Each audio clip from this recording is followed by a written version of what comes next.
আমাদের 6টি দাবি, 5টি দাবি এখানে আছে এবং 6 নম্বর দাবি হচ্ছে আমরা প্রধান উপদেষ্টার সাথে সাক্ষাৎ চাই।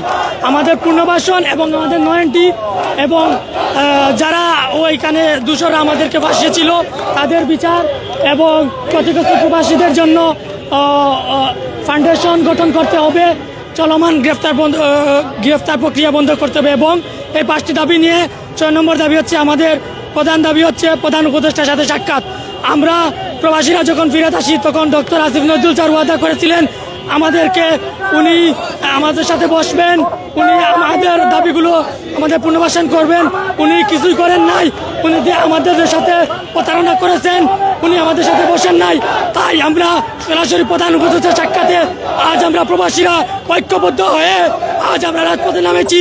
আমরা প্রয়োজন হলে যেভাবে ছাত্র ভাইদের প্রতি আমরা রেমিটেন্স শাটডাউন ঘোষণা দিয়ে পথে দেখেছি, আমরা আমাদের দাবি উদ্ধারের জন্য প্রয়োজন হলে প্রবাসী ভাইদেরকে আবার শাটডাউন ঘোষণার অনুরোধ করব।